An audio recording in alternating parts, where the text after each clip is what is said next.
Morning, America. Good morning, Florida. My name is Ricky Patrick Knowles. I'm running for Congress here in Florida's 4th District. Time to play the game! So yesterday was a very chaotic day. Charlie Kirk was assassinated in Utah, and there was a school shooting in Colorado. Now, every former president from George W. Bush, Bill Clinton, Obama, and Biden all sent out messages of peace and unifying, and we need to stop all this violence and all this differences between the Democrats and the Republicans.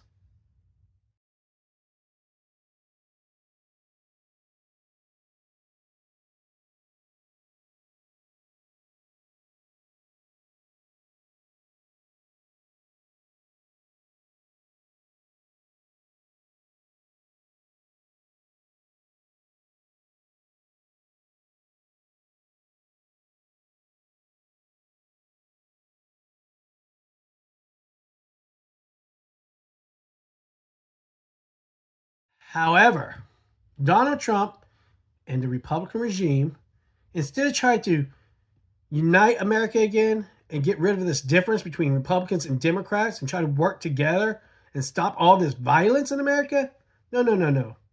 We have Republicans saying that it's the liberals' fault and they're the reason why this happened. And then you have good old Donnie going in front of the entire American people saying, we must get revenge on all the people that did this, all these left-wing liberals that did it. This is not a presidential act. You do not have violence in America and tell the American people, as the president, to do more violence, to get your revenge on it. That is not how America works, and that's especially not how a president should act in America.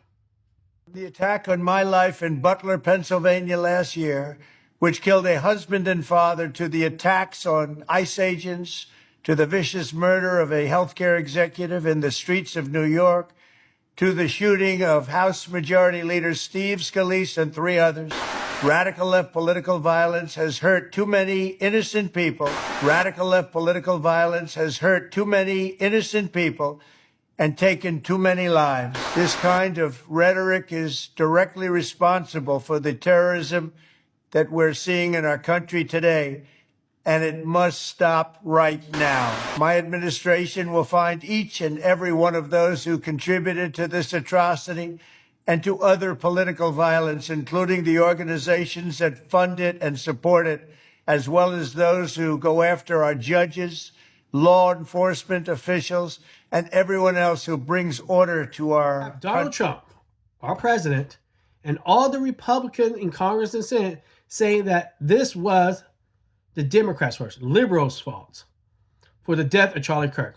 And that instead of trying to bridge a gap and make peace between us, they say we must get revenge. We must take back and get all the people that's responsible for his death.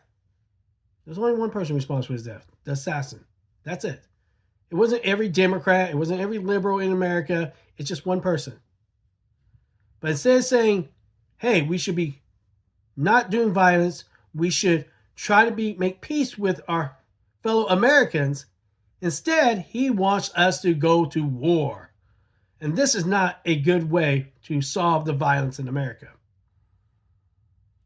I'm running for Congress. I do not condone violence at any sort.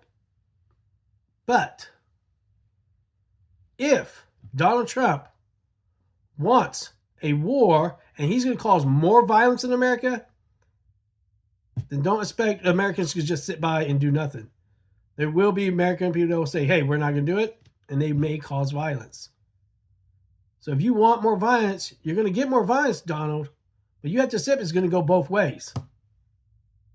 We're going to avenge Charlie's death in the way Charlie would want it to be avenged. They are at war with us. Whether we want to accept it or not, they are at war with us. And what are we going to do about it? How much political violence are we going to tolerate? And that's the question we're just going to have to ask ourselves. Now, Charlie would want us to put as much pressure on these people as possible. Dana nailed it. This is unacceptable and has to stop. And it has to stop now.